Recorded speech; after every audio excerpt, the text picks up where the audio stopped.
ദേവമനുഷ്യന്റെ സ്നേഹഗീത അധ്യായം 272 വാല്യം 6 ആദ്യമായി അപ്പം വർദ്ധിപ്പിച്ച അത്ഭുതം. സ്ഥലം അതുതന്നെ. എന്നാൽ യോർദാന്റെ ഈ കാട്ടുപ്രദേശത്ത് കിഴക്ക് നിന്നുള്ള സൂര്യപ്രകാശം വൃക്ഷലതാദികളുടെ ഇടയിൽ കൂടെ ഇപ്പോൾ അരിച്ചിറങ്ങുന്നില്ല. തടാകത്തിലെ ജലം ആറ്റുതടത്തിലേക്ക് ഒഴുകുന്നു. അസ്തമയം അടുത്തു. ആകാശം ചുവപ്പായി. പടിഞ്ഞാറ് നിന്ന് സൂര്യരശ്മി ചെരിഞ്ഞു പതിക്കുന്നു. ഇടതൂർന്നു നിൽക്കുന്ന ഇലകൾ അതിനെ മിതപ്പെടുത്തുന്നുണ്ട്. ദിവസം മുഴുവൻ ലഭിച്ച പ്രകാശത്തിന്റെയും അയൽപ്രദേശങ്ങളിൽ നിന്നും സുലഭമായി ലഭിച്ച തീറ്റയുടെയും ആനന്ദത്തിൽ പക്ഷികൾ ഉച്ചത്തിൽ സംഗീതമുയർത്തുന്നു. വൃക്ഷങ്ങളിൽ അവ ചേക്കേറിയിരിക്കുകയാണ്. ദിവസത്തിന്റെ അന്തിമ പ്രഭാവത്തിൽ സന്ധ്യാസമയം ആഗതമാകുന്നു. ഈശോ ഇപ്പോഴും ഓരോരുത്തർ ആവശ്യപ്പെട്ടതനുസരിച്ച് ഓരോ കാര്യങ്ങൾ പഠിപ്പിച്ചുകൊണ്ടിരിക്കുകയാണ്. നേരം വൈകിയ കാര്യം അപ്പസ്തോലന്മാർ ഈശോയുടെ ശ്രദ്ധയിൽപ്പെടുത്തിക്കൊണ്ട് പറയുന്നു. ഗുരുവേ, നേരം സന്ധ്യയാകുന്നു. ആ സ്ഥലം ഗ്രാമങ്ങളിലും ഭവനങ്ങളിലും നിന്ന് വളരെ അകന്ന ഒരു മരുപ്രദേശമാണ്. ഈർപ്പമുള്ള സ്ഥലം. സ്വല്പം കൂടെ കഴിഞ്ഞാൽ ഒന്നും കാണാൻ പറ്റില്ല, നടക്കാൻ കഴിയില്ല. നിലാവ് വൈകിയേ ഉണ്ടാകുകയുള്ളൂ. അതിനാൽ ഭക്ഷണവും പാർപ്പിടവും കണ്ടെത്താൻ ഇവരെ തരീക്കയിലേക്കോ യോർദാന്റെ മറ്റ് ഗ്രാമങ്ങളിലേക്കോ അയക്കുക. അവർ പോകേണ്ട ആവശ്യമില്ല. അവർക്ക് ഭക്ഷിക്കുവാൻ എന്തെങ്കിലും കൊടുക്കൂ. എന്നെ കാത്തിരുന്നപ്പോൾ ഇവിടെ അവർ ഉറങ്ങിയതുപോലെ ഇപ്പോഴും ഉറങ്ങിക്കൊള്ളും. ഗുരുവേ, 5 അപ്പവും 2 മീനും മാത്രമേ ഞങ്ങളുടെ പക്കലുള്ളൂ. അതിങ്ങു കൊണ്ടുവരൂ. ആൻഡ്രൂ, ബാലൻ എവിടെയാണെന്ന് നോക്കിക്കേ. അവനാണ് സഞ്ചി സൂക്ഷിക്കുന്നത്. അല്പം മുമ്പ് അവൻ ആ നിയമജ്ഞന്റെ കുട്ടിയുടെയും മറ്റു 2 കുട്ടികളുടെയും കൂടെ കൂടാരത്തിലിരുന്ന് പൂമാലകൾ ഉണ്ടാക്കി രാജാവ് കളിക്കുകയായിരുന്നു. ആൻഡ്രൂ വേഗം പോകുന്നു. ജോണും ഫിലിപ്പും ജനക്കൂട്ടത്തിനിടയിൽ സ്ഥാനം മാറിപ്പോയിരുന്ന മാർജാമിനെ അന്വേഷിക്കുന്നുണ്ട്. 2 കൂട്ടരും ഏകദേശം ഒരേ സമയത്ത് അവനെ കണ്ടെത്തി. ഭക്ഷണസഞ്ചി അവന്റെ പുറത്ത് തൂക്കിയിട്ടുണ്ട്. തലയിൽ ഒരു ചെടിയുടെ വള്ളി ചുറ്റിയിരിക്കുന്നു. ഒരു ചില്ല കൊണ്ട് ബെൽറ്റും. അതിന്റെ മറ്റൊരു വള്ളി ഒരു വാൾ പോലെ തൂങ്ങിക്കിടപ്പുണ്ട്. അതിന്റെ മുകൾ ഭാഗം പിടി പോലെയും തൂങ്ങിക്കിടക്കുന്നത് മൂർച്ചയുള്ള ഭാഗവും. ഇപ്പോൾ 7 കുട്ടികൾ കൂടെയുണ്ട്. എല്ലാവരും ഒരുപോലെ അലങ്കരിക്കപ്പെട്ടിട്ടുമുണ്ട്. അവർ നിയമജ്ഞന്റെ മകന് അകമ്പടി സേവിക്കുകയാണ്. ഗൗരവഭാവമുള്ള മെലിഞ്ഞ ആ കുട്ടി മറ്റുള്ളവരെക്കാൾ കൂടുതൽ അലങ്കരിക്കപ്പെട്ടിരിക്കുന്നു. അങ്ങനെ അവർ രാജാവ് കളിയാണ്. മാർജാം, വരൂ, ഗുരു നിന്നെ വിളിക്കുന്നു. ബാലൻ അവന്റെ പുഷ്പാലങ്കാരം നീക്കാതെ തന്നെ കൂട്ടുകാരെ വിട്ട് വേഗം ഓടുന്നു. മറ്റു കുട്ടികളും അവനെ അനുഗമിക്കുകയാണ്. അങ്ങനെ പുഷ്പാലങ്കൃതരായ കുട്ടികൾ ഈശോയുടെ ചുറ്റും കൂടി. ഈശോ അവനെ തലോടുകയാണ്. ഫിലിപ്പ് അപ്പവും മീനും ഒരുമിച്ച് പൊതിഞ്ഞു വച്ചിരിക്കുന്ന ഒരു കെട്ട് സഞ്ചിയിൽ നിന്നും എടുക്കുന്നു. മുഴുത്ത 2 മീനാണ്.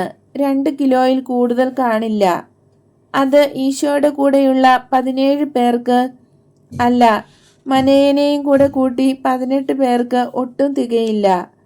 അവർ ഭക്ഷണം ഗുരുവിന്റെ അടുക്കൽ കൊണ്ടുചെന്നു. കൊള്ളാം, കുറെ കുട്ടകൾ കൊണ്ടുവരൂ. നിങ്ങളുടെ എണ്ണം അനുസരിച്ച് 17 എണ്ണം. കുട്ടികൾക്ക് മാർജാം കൊടുത്തുകൊള്ളും. എപ്പോഴും ഈശോയുടെ അടുത്ത് തന്നെ നിൽക്കുന്ന നിയമജ്ഞനോട് അവൻ ചോദിക്കുന്നു, വിശക്കുന്ന ജനങ്ങൾക്ക് നീയും കൂടെ ഭക്ഷണം കൊടുക്കാമോ? കൊടുക്കാൻ എനിക്കിഷ്ടമാണ്, പക്ഷേ എൻ്റെ കയ്യിൽ ഒന്നുമില്ല. നിന്റേത് കൊടുക്കുക, നിനക്ക് ഞാൻ തരാം. എന്നാൽ സ്ത്രീകളെയും കുട്ടികളെയും കൂടാതെ 5000 പേർക്ക് ഈ 5 അപ്പവും 2 മത്സ്യവും തികയുമോ? ഒരു സംശയവും വേണ്ട. വിശ്വാസമില്ലാത്തവനാകാതെ. വിശ്വസിക്കുന്നവർക്ക് അത്ഭുതം നടക്കുന്നത് കാണാൻ കഴിയും. ഓ, അങ്ങനെയാണെങ്കിൽ ഭക്ഷണം വിളമ്പുന്നത് എനിക്കും ഇഷ്ടമാണ്. എങ്കിൽ നിനക്ക് വേണ്ടിയും ഒരു കുട്ട കണ്ടുപിടിക്കാൻ ആരെയെങ്കിലും ഏർപ്പെടുത്തുക. അപ്പസ്തോലന്മാരെല്ലാവരും കുട്ടകളും കൂടകളുമായി തിരിച്ചെത്തി. ചില കുട്ടകൾ ആഴം കുറഞ്ഞതും കൂടുതൽ പരപ്പുള്ളതുമാണ്. ചിലത് വീതി കുറഞ്ഞ് ആഴം കൂടുതലുള്ളവ. നിയമജ്ഞൻ ഒരു ചെറിയ കുട്ടയുമായിട്ടാണ് വരുന്നത്.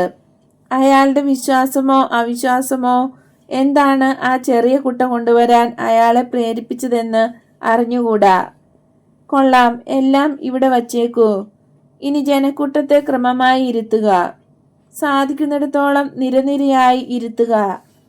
അവർ അങ്ങനെ ചെയ്യുന്ന സമയത്ത് ഈശോ അപ്പത്തിൻ്റെ മുകളിൽ മീനും വച്ച് കൈകൾ ഉയർത്തി അവ സമർപ്പിച്ച് പ്രാർത്ഥിച്ച് അതിനെ ആശീർവദിച്ചു. നിയമജ്ഞൻ ഒരു നിമിഷത്തേക്ക് പോലും ഈശോയിൽ നിന്ന് ദൃഷ്ടി മാറ്റുന്നില്ല. ഈശോ ആ 5 അപ്പവും 18 കഷ്ണങ്ങളായി മുറിച്ച് മത്സ്യങ്ങളും 18 ആക്കി മുറിച്ചു. ഓരോ കഷ്ണം വീതം ചെറു തുണ്ടുകളാക്കി. അങ്ങനെ എല്ലാ കുട്ടകളിലും ഉണ്ടായിരുന്ന അപ്പവും മീനും ചെറിയ ചെറിയ ഭാഗങ്ങളാക്കി. ഇനി എടുത്ത് അവർക്ക് തൃപ്തിയാകുവോളം കൊടുക്കുക. മാർജിയാൻ പോയി നിന്റെ കൂട്ടുകാർക്ക് ഭക്ഷണം കൊടുക്കുക. ഹാ, ഇതിനെന്ത് കനം! കുട്ട പൊക്കിക്കൊണ്ട് മാർജിയാൻ പറയുന്നു. ഒരു വലിയ ഭാരം വഹിക്കുന്ന വിധത്തിൽ അവൻ കൂട്ടുകാരുടെ അടുത്തേക്ക് പോകുകയാണ്. അപ്പോസ്തലന്മാരും ശിഷ്യരും മനേയനും നിയമജ്ഞനും അവൻ പോകുന്നത് നോക്കി നിൽക്കുന്നു. പിന്നെ അവർ അവരുടെ കുട്ടകൾ എടുത്തുകൊണ്ട് തല കുലുക്കി പറയുന്നു, ആ കുട്ടി ഒരു തമാശ കാണിക്കുകയാണ്. കുട്ടയ്ക്ക് നേരത്തെ ഉണ്ടായിരുന്ന ഭാരമേയുള്ളൂ. നിയമജ്ഞൻ കുട്ടയ്ക്ക് അകത്തേക്ക് നോക്കുകയും കൈകൊണ്ട് തപ്പുകയും ചെയ്യുന്നു. കാരണം ആ സ്ഥലത്ത് അന്ധകാരം വ്യാപിച്ചു തുടങ്ങി. എന്നാൽ കുറെ ദൂരെ തെളിവ് കാണുന്നുണ്ട്. അവർ ജനങ്ങളുടെ ഇടയിലേക്ക് പോയി ഭക്ഷണം വിളമ്പി തുടങ്ങി. അവർ മുന്നോട്ട് പോകുന്തോറും അതിശയത്തോടെ തിരിഞ്ഞ് ഈശോയെ നോക്കുന്നു. കൈകെട്ടി ഒരു മരത്തിൽ ചാരി നിൽക്കുന്ന ഈശോ അവരുടെ വിസ്മയം കണ്ട് പുഞ്ചിരി തൂകുന്നു. വിതരണത്തിന് കുറെ അധികം സമയം എടുക്കുന്നുണ്ട്. വിസ്മയമൊന്നും കാണിക്കാത്ത ഏക വ്യക്തി മാർജിയാമാണ്. അവൻ പുഞ്ചിരിയോടെ അവൻ്റെ കൂട്ടുകാരുടെ മടി നിറയെ അപ്പവും മീനും കൊടുക്കുന്നു. അവൻ ഈശോയുടെ അടുക്കൽ ആദ്യം വന്ന് പറയുന്നു, ഞാൻ ഇഷ്ടം പോലെ കൊടുത്തു, കാരണം വിശപ്പ് എന്താണെന്ന് എനിക്കറിയാം. അവൻ തലയുയർത്തി മിഴിച്ച കണ്ണുമായി നിൽക്കുന്നു. ഈശോ അവനെ തലോടുന്നുണ്ട്. അവന്റെ മുഖത്ത് പുഞ്ചിരി. അവന്റെ ഗുരുവും രക്ഷിതാവുമായ ഈശോയെ ചാരി സുഖമായി നിൽക്കുകയാണ്. അപ്പോസ്തലന്മാരും ശിഷ്യരും അത്ഭുതം കൊണ്ട് സ്തബ്ധരായി തിരിച്ചു വരുന്നു. അവസാനം വന്നത് നിയമജ്ഞനാണ്. അവൻ ഒന്നും പറയുന്നില്ല. പക്ഷേ അവൻ ചെയ്ത പ്രവൃത്തി പ്രസംഗത്തെക്കാൾ വലുതായി. അയാൾ മുട്ടുകുത്തി ഈശോയുടെ വസ്ത്രത്തിന്റെ വിളുമ്പ് ചുംബിച്ചു. നിന്റെ പങ്കെടുത്തിട്ട് എനിക്കും കുറച്ച് തരിക, നമുക്ക് ദൈവത്തിന്റെ ഭക്ഷണം കഴിക്കാം. അവർ ഓരോരുത്തരും അവരുടെ ആവശ്യാനുസരണം ഭക്ഷിക്കുന്നു. അതേസമയം ഭക്ഷിച്ച് തൃപ്തരായവർ അഭിപ്രായങ്ങൾ പ്രകടിപ്പിക്കുകയാണ്. ഭക്ഷണം കഴിഞ്ഞ് കൂട്ടുകാരുടെ കൂടെ കളിക്കാൻ പോകുന്ന മാർജിയാമിനെ കുറിച്ചും ആളുകൾ സംസാരിക്കുന്നുണ്ട്. നിയമജ്ഞൻ ചോദിക്കുന്നു, ഗുരുവേ, എന്തുകൊണ്ട് കുട്ടിക്ക് ഭാരം തോന്നുകയും ഞങ്ങൾക്ക് തോന്നാതിരിക്കുകയും ചെയ്തു? ഇപ്പോഴും ആ അപ്പക്കഷ്ണങ്ങളും മീനും ഉണ്ട്. ഞാൻ ജനക്കൂട്ടത്തിന്റെ അടുത്തേക്ക് നീങ്ങിയപ്പോഴാണ് എനിക്ക് ഭാരം തോന്നിയത്. എന്നാൽ ഞാൻ വിളമ്പിയതെല്ലാം കൂടി തൂക്കിയാൽ അത് ചുമക്കുന്നതിന് 2 കഴുതകൾ വേണമായിരിക്കും, കുട്ടയ്ക്ക് പകരം ഒരു വണ്ടിയും. ആദ്യം ഞാൻ വളരെ കരുതലോടെ കൊടുത്തു, പിന്നീട് ഇഷ്ടം പോലെ. വ്യത്യാസം കാണിക്കാതിരിക്കാനായി ആദ്യം കൊടുത്തവരുടെ അടുത്തേക്ക് വീണ്ടും പോയി അവർക്ക് പിന്നെയും കൊടുത്തു. കാരണം ആദ്യം ഞാൻ അവർക്ക് കുറച്ച് മാത്രമേ കൊടുത്തുള്ളൂ, എന്നിട്ടും അത് വേണ്ടുവോളമായി. ആരംഭത്തിൽ തന്നെ കുട്ടയ്ക്ക് ഭാരമുള്ളതായി എനിക്ക് തോന്നിയതിനാൽ ഞാൻ പെട്ടെന്ന് ധാരാളം കൊടുത്തു. എനിക്ക് മനസ്സിലായി നീ ഒരു അത്ഭുതം പ്രവർത്തിക്കുകയാണെന്ന് ജോൺ പറയുന്നു. എന്നാൽ ഞാൻ നേരെ മറിച്ച് വിതരണം നിർത്തി ഒരിടത്തിരുന്ന് എൻ്റെ മടിയിലേക്ക് എല്ലാം കുടഞ്ഞിട്ട് എന്തുമാത്രം ഉണ്ടെന്ന് നോക്കി. കഷ്ണങ്ങളുടെ കൂമ്പാരം ഞാൻ കണ്ടു. ഉടനെ വീണ്ടും ഞാൻ വിളമ്പാൻ തുടങ്ങി. മനേയൻ പറയുന്നു, ഞാൻ എല്ലാം എണ്ണി നോക്കി, കാരണം ഒരു ചീത്ത അഭിപ്രായം ഉണ്ടാകരുതല്ലോ എന്ന് ഞാൻ വിചാരിച്ചു. 50 കഷ്ണങ്ങൾ ഉണ്ടായിരുന്നു. അതുകൊണ്ട് ഞാൻ പറഞ്ഞു, 50 പേർക്ക് ഇത് കൊടുത്തിട്ട് ഞാൻ തിരിച്ചു പോകും. എന്നാൽ 50 പേർക്ക് കൊടുത്തു കഴിഞ്ഞപ്പോഴും ഭാരം മുമ്പിലത്തെ പോലെ തന്നെ. ഞാൻ അകത്തു നോക്കി, ധാരാളമുണ്ട്. ഞാൻ തുടർന്ന് 6 പേർക്കു കൂടെ കൊടുത്തു. പിന്നെയും കുറഞ്ഞില്ല. ബർത്തലോമിയോ പറയുന്നു. ഞാൻ അത് സമ്മതിക്കണം. ഞാൻ വിശ്വസിച്ചില്ല.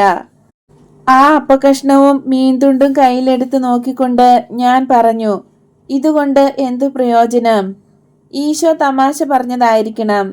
ഞാൻ അതിൽ വീണ്ടും വീണ്ടും നോക്കി. ഒരു മരത്തിന്റെ മറവിൽ ഒളിച്ചിരുന്നു നോക്കി അത് വർത്തിക്കുന്നത് കാണാൻ. എന്നാൽ അത് അതുപോലെ തന്നെ ഇരുന്നു. ഞാൻ തിരിച്ചു വരാൻ തുടങ്ങിയപ്പോൾ മാത്യു പറഞ്ഞുകൊണ്ട് പോകുന്നു, അത് എത്ര മനോഹരമാണെന്ന് നീ ശ്രദ്ധിച്ചോ? എന്ത്? ഞാൻ അവനോട് ചോദിച്ചു. അപ്പക്കഷ്ണങ്ങളും മത്സ്യവും. നിനക്ക് ഭ്രാന്താണോ? എനിക്ക് അപ്പത്തിന്റെ കഷ്ണങ്ങൾ മാത്രമേ കാണാൻ കഴിയുന്നുള്ളൂ. പോയി വിശ്വാസത്തോടെ കൊടുക്കൂ, അപ്പോൾ കാണാൻ കഴിയും.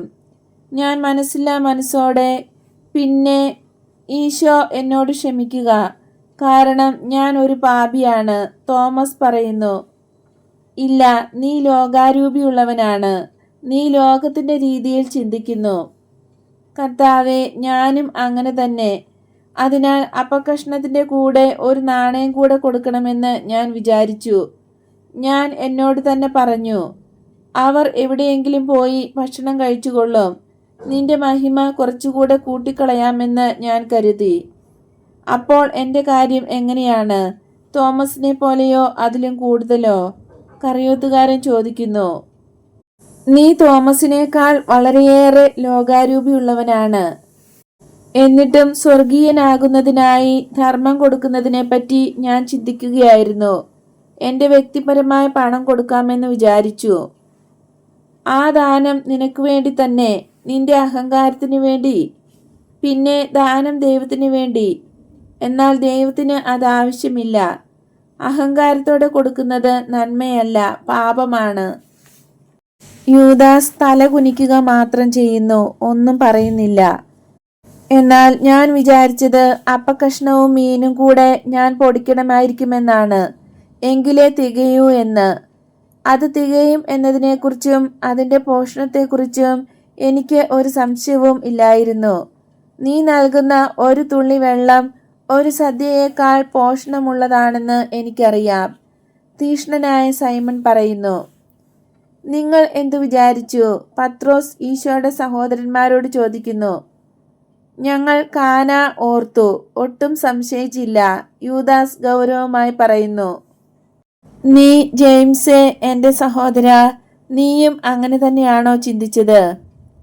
അല്ല, ഞാൻ വിചാരിച്ചത് ഇത് ഒരു കൂദാശയായിരിക്കുമെന്ന്. നീ എന്നോട് പറഞ്ഞതുപോലെ. ഇത് ശരിയാണോ? അതോ എനിക്ക് തെറ്റുപറ്റിയോ?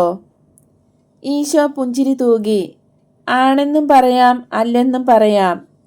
സൈമൺ പറഞ്ഞ ആ ഒരു തുള്ളി വെള്ളത്തിൻ്റെ പോഷണശക്തിയോടുകൂടെ വരാനിരിക്കുന്ന ആ പ്രതിരൂപത്തെക്കുറിച്ചുള്ള നിന്റെ ചിന്ത കൂട്ടിച്ചേർക്കണം. എങ്കിലും അത് ഇപ്പോഴും ഒരു കൂദാശ ആയിട്ടില്ല. നിയമജ്ഞൻ ഒരു കഷ്ണം അയാളുടെ കയ്യിലെടുത്തിട്ടുണ്ട്. നീ അതുകൊണ്ട് എന്തു ചെയ്യുവാൻ പോകുന്നു? ഈ സംഭവത്തിൻ്റെ ഓർമ്മയ്ക്ക് സൂക്ഷിച്ചു വയ്ക്കാൻ. ഞാനും ഒരെണ്ണം എടുത്ത് സൂക്ഷിച്ചു വയ്ക്കും. ഒരു ചെറു സഞ്ചിയിലാക്കി മാർജാമിൻ്റെ കഴുത്തിലിടും. പത്രോസ് പറയുന്നു. ഞാൻ ചെന്ന് അത് ഞങ്ങളുടെ അമ്മയ്ക്ക് കൊണ്ടുചെന്ന് കൊടുക്കും, ജോൺ പറഞ്ഞു. അപ്പോൾ ഞങ്ങളുടെ കാര്യം? ഞങ്ങളെല്ലാം തിന്ന് തീർത്തു കഴിഞ്ഞു. ശേഷമുള്ളവരെല്ലാം ദുഃഖത്തോടെ പറയുന്നു. നിങ്ങൾ എഴുന്നേറ്റ് കുട്ടയും കൊണ്ടുപോയി മിച്ചം വന്നവ ശേഖരിക്കൂ. ജനക്കൂട്ടത്തിൽ ഏറ്റവും ദരിദ്രരായവരെ കണ്ടുപിടിച്ച് അവരെയും കൂട്ടി വരിക. പിന്നെ നിങ്ങൾ ശിഷ്യന്മാരെല്ലാം പോയി വള്ളത്തിൽ ജനേസറത്ത് സമതലത്തിലേക്ക് നീങ്ങിക്കൊള്ളൂ. ദരിദ്രരായവർക്ക് വേണ്ട സഹായങ്ങൾ ചെയ്തിട്ട് ജനക്കൂട്ടത്തെ പിരിച്ചുവിട്ട ശേഷം ഞാൻ നിങ്ങളുടെ പക്കൽ വന്നുകൊള്ളാം. അപ്പസ്തോലന്മാർ അനുസരിച്ചു. അവർ 12 കുട്ട നിറയെ അപ്പക്കഷ്ണങ്ങൾ ശേഖരിച്ച് ഈശോയുടെ പക്കൽ തിരിച്ചു വന്നു. ഏകദേശം 30 യാചകരെയോ ഏറ്റവും ദരിദ്രരായവരെയോ കൂട്ടിക്കൊണ്ടു വന്നിട്ടുമുണ്ട്. കൊള്ളാം, ഇനി നിങ്ങൾക്ക് പോകാം. അപ്പസ്തോലന്മാരും ജോണിന്റെ ശിഷ്യരും മനേയനോട് യാത്ര പറഞ്ഞ ശേഷം ഈശോയെ വിട്ടുപിരിയാൻ മനസ്സില്ലെങ്കിലും പോകുന്നു. അവർ അനുസരിച്ചു. ജനക്കൂട്ടം പിരിഞ്ഞു പോകുന്നതുവരെ മനേയൻ ഈശോയുടെ അടുത്ത് ഉണ്ടായിരുന്നു. ആളുകൾ പിരിഞ്ഞുപോയി. ചിലരെല്ലാം അവരുടെ ഗ്രാമങ്ങളിലേക്ക്, ചിലർ അവിടെ തന്നെ നീളമുള്ള ഉണക്കപ്പുല്ലിന്മേൽ കിടന്നുറങ്ങാൻ ഒരുങ്ങുന്നു. മനേയൻ ഗുരുവിനോട് യാത്ര പറഞ്ഞു. നിയമജ്ഞൻ മകനോടുകൂടെ നേരത്തെ പോയി. അപ്പസ്തോലന്മാർക്ക് ശേഷം ഒന്നാമത് പോയത് അയാളാണ്. പോകാനുള്ളവർ പോയി, ഉറങ്ങാനുള്ളവർ കിടന്നു. ഈശോ എഴുന്നേറ്റ് ഉറങ്ങുന്നവരെ അനുഗ്രഹിച്ചു. സാവകാശത്തിൽ ചുവടുവച്ച് തടാക തീരത്തേക്ക് നടന്നു. പിന്നീട് അല്പം മുകളിലേക്ക് തിരിഞ്ഞ് തരീക്കയ മുനമ്പിലേക്ക് പോയി. അത് തടാകത്തിലേക്ക് ഉന്തി നിൽക്കുന്ന ഒരു കുന്നിൻ പ്രദേശമാണ്. അതിൻ്റെ അടിയിൽ നിന്ന് പട്ടണത്തിലേക്ക് പ്രവേശിക്കാതെ പട്ടണം ചുറ്റി കുന്നിലേക്ക് കയറി. കുന്നിൻ്റെ നെറുകയിൽ ഒരു നല്ല സ്ഥാനം കണ്ടുപിടിച്ച് പ്രാർത്ഥിക്കുവാൻ തുടങ്ങി. മുന്നിൽ നീല തടാകം, മുകളിൽ പ്രശാന്തമായ ചന്ദ്രിക.